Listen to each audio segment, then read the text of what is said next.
मित्रों प्रणाम। जय सिया राम। जगत मिथ्या ईश्वर सत्य।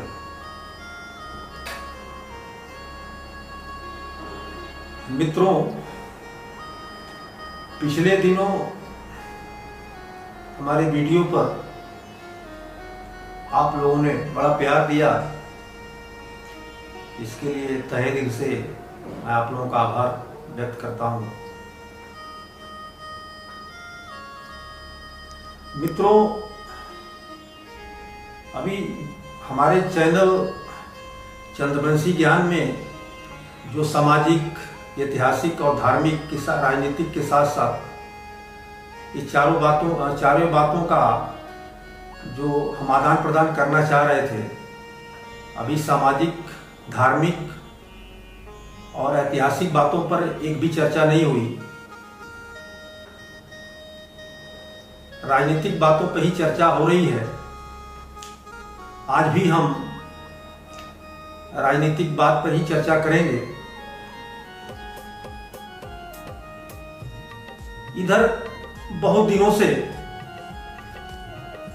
एक चीज सभी लोगों ने इस पर अपनी बात रखी। सब लोग कुछ न कुछ इस पर बात रखे।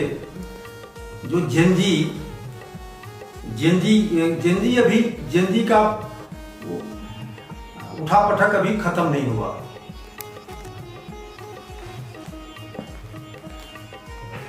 जहां इधर जेनजी सब प्रचलन में बड़े तेजी से चल रहा है इस समय, मैंने सोचा कि मैं भी कुछ जेनजी पर आज अपनी बात रखूं। जेनजी की उत्पत्ति, ये जो जेनजी जो चर्चा में आया, इसकी उत्पत्ति कहां से हुई यार? ये कहां से चर्चा में आया? जेनजी नेपाल, बांग्लादेश, श्रीलंका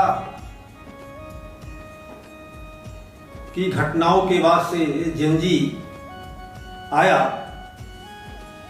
जेनजी का बहस होने लगा।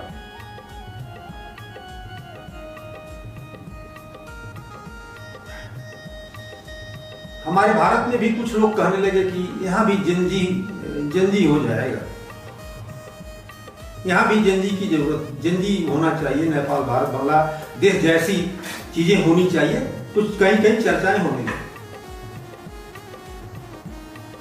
कुछ लोग भारत में ये भी कहने लगे कि नहीं, भारत में ऐसा नहीं होगा।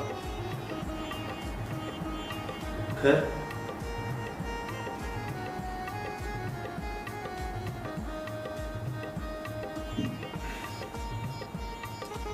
अब भारत में जेनजी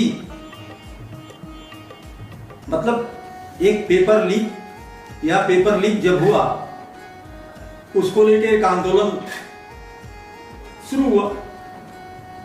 जेनजी आया।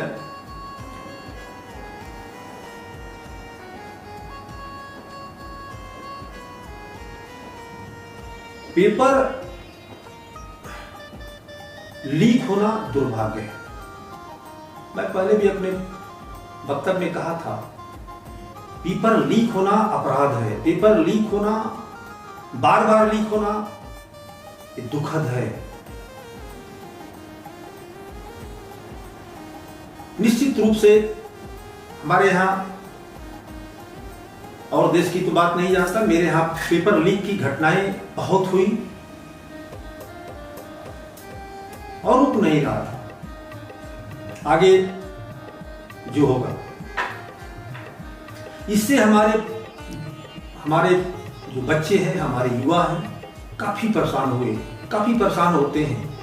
पेपर लीक को लेकर के बहुत उनका समय, पैसा, परिवार, माँ बाप, सारे लोगों को परेशानियां होती है। एक बहुत दुखद चीज है, क्योंकि युवा ही राष्ट्र का असली मूल आधार है। और भारत में युवा सफर करे, युवा परेशान हो, पेपर लीक हो, तो बहुत दुखद है, बहुत बड़ा एक तरह से मेरे हिसाब से अपराध है। और इसका जिम्मेदार मैं मानता हूं कि जरूर भारत की एजेंसियां और भारत की सरकार कहीं कहीं इनकी लापरवाही निश्चित तौर पर है। भारत सरकार, भारत की एजेंसियां, प्रदेशों की एजेंसियां जागरूक न होने के नाते, इनकी अच्छी मॉनिटरिंग न होने के नाते ये होता रहता है, जो बहुत ही दुखद है। और दुखद नहीं, बहुत ही नुकसानदायक है हमारे राष्ट्र के लिए, हमारे युवाओं के लिए, हमारे बच्चों के लिए। यहां तक तो सही है, एकदम सही है। सरकार जिम्मेदार है, एजेंसियां जिम्मेदार है, नहीं लीक होना चाहिए और किसी कीमत पर लीक नहीं होना चाहिए, क्योंकि इससे हम प्रभावित होते हैं। एक बच्चा नहीं प्रभावित होता, उसका पूरा परिवार प्रभावित होता, उसका करियर, उसके उम्र, जो उसकी उम्र बढ़ जाती है, उसके सारी चीजों का उसका नुकसान होता है। ये एकदम सही है और इसके लिए आंदोलन करना हमारा अधिकार है, हमारे बच्चों का अधिकार है, युवाओं का अधिकार है, जो जेन जी कहते हैं उनका अधिकार है, आंदोलन करना अधिकार है, इसके विरोध में उतरना अधिकार है। यहां तक 100% सही है, कि सही होना चाहिए। और सरकारों को अपने बच्चों को, यानी भारतवर्ष के बच्चों को, अपने युवाओं को प्रथम स्थान पर रखते हुए आने वाले समय में पेपर जैसी कोई चीज लीक न हो, सरकार को इस पर प्रथम ध्यान देना चाहिए, देना ही होगा। इसमें कोई दो राय नहीं, इसमें कोई शंका नहीं, 100% ये सत्य होना चाहिए। यहां तक सही है। अब आइए दूसरी बात। यही जेनजी, ये जेनजी बांग्लादेश में परीक्षा के लिए जेनजी नहीं है। बांग्लादेश में सरकार पलटने आए थे। श्रीलंका में चाहे भ्रष्टाचार हो, चाहे जो भी मुद्दा हो, सरकार पलटने आए थे। नेपाल में भी सरकार पलटने आई।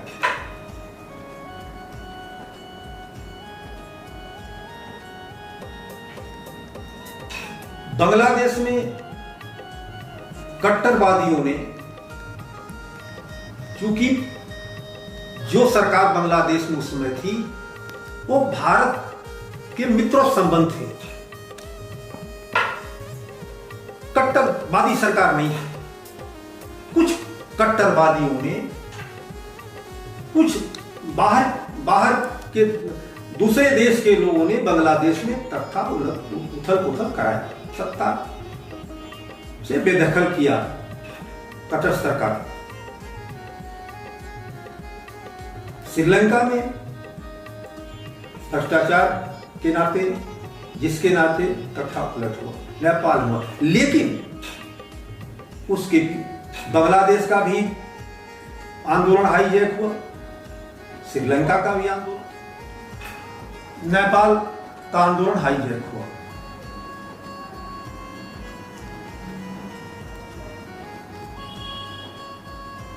अब आइए, भारत में अभी एक आंदोलन हुआ जंतर मंतर।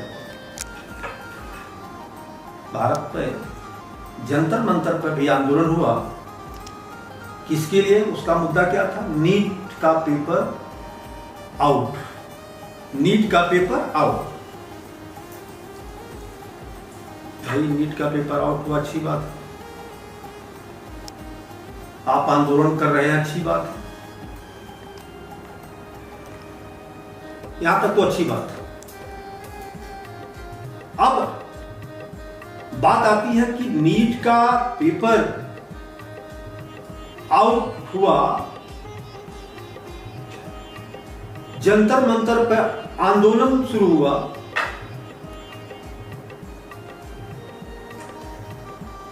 इस आंदोलन को भी हाईजैक करने की कोशिश किया गया और हाईजैक कुछ हद तक हुआ।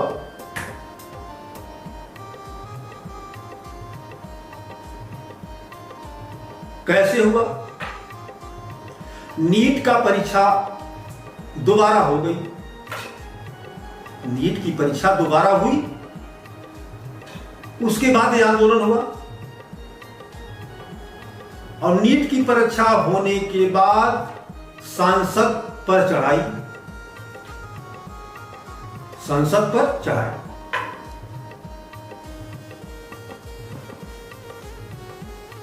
पत्थरबाजी करना,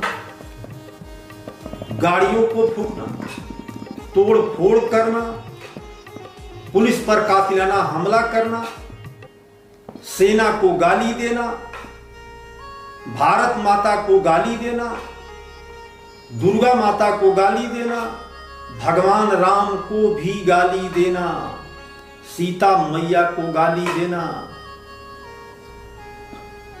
और भारत के प्रतीक, भारत के संवैधानिक सबसे बड़े पद पर बैठे हुए एक राजनेता को, जो कहीं से बेदाग है, 75 साल का एक जिनकी उम्र हो, जिनकी मरी मां को समेत लेते हुए उनको भद्दी भद्दी गाली देना, उत्तर प्रदेश के मुख्यमंत्री को टारगेट करना, क्या ये भारत के राष्ट्रवादी, भारत का युवा, हमारे आपके संस्कारी बच्चे, राष्ट्रभक्त बच्चे, भारत के बच्चे क्या अपने बाप को गाली देंगे, अपने देवता को गाली देंगे, अपने भगवान को गाली देंगे, भारत माता को गाली देंगे, आतंकवादियों का उस मंच पर जयकारा करेंगे? ये कैसा आंदोलन था भाई? और भारत के कुछ नेता जिनको कुर्सी गद्दी शायद नहीं मिल रही है, इनका स्वार्थ पूरा नहीं हो रहा, वो भी उसमें उस आग में घी डालने का काम, किसी बहाने उनका भी काम बन जाए। ये कैसा आंदोलन है भाई? ये किसका आंदोलन है? आप बताइए, ये किसका आंदोलन है?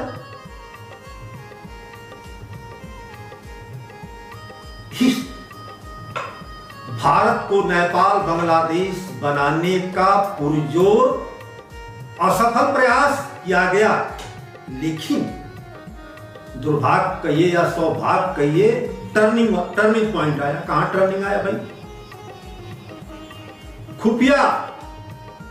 खुफिया रिपोर्ट आई कि अब आंदोलन को हाईजैक किया जा रहा है। अवसरवादी शक्तियां, राष्ट्रद्रोही शक्तियां अब इसी बहाने भारत को नेपाल या बांग्लादेश बनाने की ओर बढ़ रही हैं। खुफिया रिपोर्ट आई, जैसा मैं सुना, तुरंत शिक्षा मंत्री का इस्तीफा दिलाया गया। इस शिक्षा मंत्री का इस्तीफा ज्यों हुआ, इनका मुद्दा आगे बढ़ने के लिए, अराजकता करने के लिए वही ब्रेक लग गया, क्योंकि इनको लगा कि अब हम कुछ अराजकता करेंगे तो बड़ी मार खाएंगे, फिर भारत की पुलिस फिर अपने रूप में आ जाएगी, फिर समस्या खड़ी हो जाएगी, ते लोग अलर्ट, चांस इनको नहीं मिला। आप बताइए, ये जो कृत्य हुआ, द्वेष बस, जलन बस, ईर्ष्या बस, इतना कटु भारत के लिए बोला गया, भारत के लिए, इसी भारत में आंदोलन कर रहे हैं, इसी भारत को गाली दिया जा रहा है। आप बताइए कौन हो सकती है, कौन लोग हैं ये? कैसा ये जिंदगी? क्या जिंदगी? हमारे बच्चे भी तो जिंदगी हैं, हमारे नात बाप रिश्तेदार भाई पर्दार देश गांव के बच्चे युवा नहीं है, वो नए बच्चे हैं। एक नई जिंदगी, आतंकवादी जिंदगी, बदमाश जिंदगी, गुंडे जिंदगी, जो हाईजैक करने वाले लोग जिंदगी हैं। क्या जिंदगी? कैसी जिंदगी भाई? गुंडई करने के लिए अपनी माँ को गाली दोगे, बाप को गाली दोगे, हमारी अपनी संपत्ति को तोड़फोड़ करोगे। ये सब एक अवसर, यही अवसर लोग भारत में ढूंढ रहे थे। अंदर की भारत विरोधी शक्तियां और बाहर से फंडिंग और बाहर में बैठे लोग इस ताक में थे कि भारत को जला दिया जाए। ये फुल प्लानिंग थी, यही जलाने की प्लानिंग थी। आप देखिए जो इसके नेतृत्व कर रहे थे, दो चार जब थोड़ा सा पुलिस टाइट हुई तो भाग खड़े, कहीं कोई पता नहीं था, वो जाके नाच गाना कर रहे हैं। ये कैसे लीडर है? ये जेनजी हैं। ये अवसरवादी लोग, स्वार्थी लोग, भोग विलासी लोग, ये लोग हैं। और तथाकथित सफेद पोष भी मौका पाए आग में घी डालने का काम किया। कैसे भारत प्रेम? कहां भारत प्रेम है? कहां राष्ट्र प्रेम है? ये प्रेम है, ये अवसरवादिता है। भारत को खंड खंड करने की असफल प्रयास किया गया। और मैं तो सरकारों से भी निवेदन करना चाहता हूं, अपनी खुफिया तंत्र को, अपने जो आपके सरकारी तंत्र हैं, इनको हमेशा अलर्ट पर रखिए। इस तरह की जो भारत विरोधी शक्तियां, इनको पनपने के पहले मट्ठा डाल के इनको जला दीजिए। कड़े कानून। सरकार जाएगी कि सरकार रहेगी, ये जो सोचेगा वो सरकार नहीं चला पाएगा। राष्ट्र हित में सरकारें रहें चाहे चली जाए, लेकिन भारत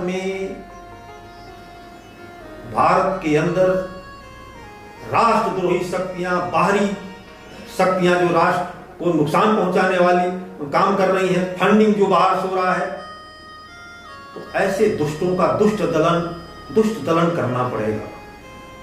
इनसे कोई मुरवत नहीं, कोई समझौता नहीं। राष्ट्र है तो सरकार है, और राष्ट्र नहीं तो ऐसे सरकारें रोज आएंगी जाएंगी। ऐसे सरकारें नहीं चलती हैं। हम भारत के लोग, हम यही चाह रहे हैं कि हमारे घर में, हमारे देश में मुट्ठी भर दुष्ट, मुट्ठी भर अवसरवादी, मुट्ठी भर कालनेमी, मुट्ठी भर खलनायक हमारे राष्ट्र का चलाएंगे, हमारे राष्ट्र को बर्बाद करेंगे। है कौन है? इनके साथ सरकारों को कठोरता से इनके साथ व्यवहार करना होगा। जिस तरह कृत्य करते हैं, ये लोग क्या समझते हैं कि भारत के लोग, भारत की आम जनता नहीं समझ रही है। भारत के लोग नहीं समझ रहे हैं कि क्या आप कर रहे हैं, कौन क्या कर रहा है, कौन कहां जा रहा है, कौन क्या सोच रखता है। आप ही चालाक हैं, हम लोग मूर्ख बैठे हैं। इसलिए हमें हम जेनजी की बात कर रहे थे, जेनजी कहीं से आकाश से थोड़ा आता है। हमारे ही आपके घर के बच्चे हैं, हमारे हमारे राष्ट्र के तो बच्चे हैं जेनजी। दूसरी जेनजी क्या भाई? संस्कारिक हो, भारत का सुख सोचो, भारत का भला सोचो, भारत के लिए सोचो। मैं भी बताया कि आंदोलन करना हमारा अधिकार है, सरकारों का कर्तव्य है। पेपर लीक बहुत बड़ी समस्या है, खत्म होना चाहिए, और नहीं खत्म होता है फिर ऐसी सरकारें नहीं चाहिए। ये सब जायज है, लेकिन राष्ट्रद्रोही शक्तियां अंदर की हो चाहे बाहर की हो, सफेद पोष हो चाहे काला पोष हो, हमें आप इनसे सतर्क और इनके साथ कठोर कार्रवाई, कि जहां पनपे इनके साथ ये कार्रवाई करने की जरूरत है। क्योंकि हम लोग राष्ट्रवादी, राष्ट्रभक्त लोग, इस धरती के हम लोग धरती के लिए जीते मरते हैं, अपने भारत माता के लिए जीते हैं। तो आकर हमारे ही आंगन में, हमारे ही घर में कोई नारायकियत करके अपना एजेंडा चलाए, यह बर्दाश्त भारत का युवा, संस्कारिक युवा, राष्ट्रवादी युवा, हमारे पास परिवार का युवा, हमारे लोगों के बच्चे ये बर्दाश्त नहीं करेंगे।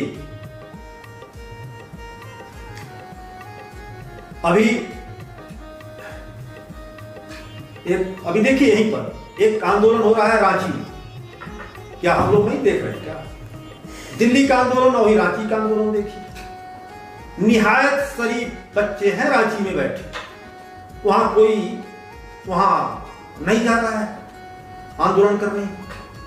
शरीफ बच्चे, गरीब घर के बच्चे, यहां तो पेपर लीक दिल्ली के बाद सुनाई दिया, रांची में तो विधिवत जांच कराई जाए, रांची में तो पेपर बेचा गया है, कई तरह के पेपर बेचा गया, फर्जी नियुक्तियां हुई हैं, फर्जी नियुक्तियां, कोई रोक टोक नहीं। क्या बच्चे मूर्ख हैं?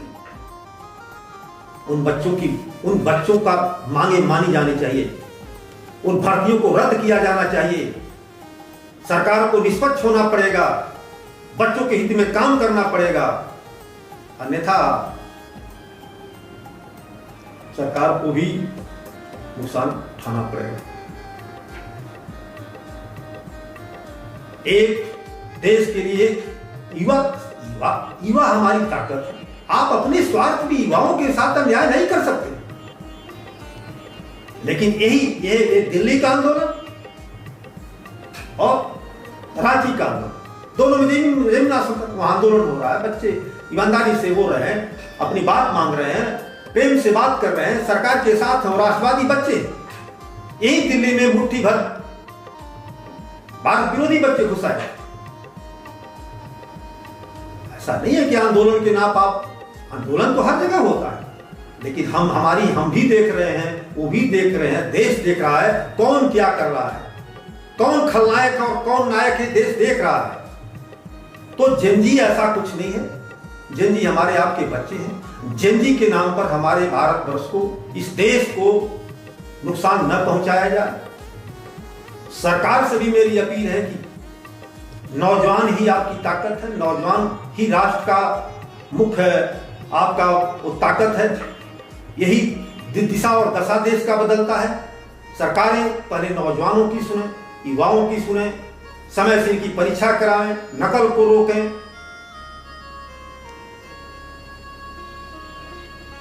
यही मेरी प्रार्थना है।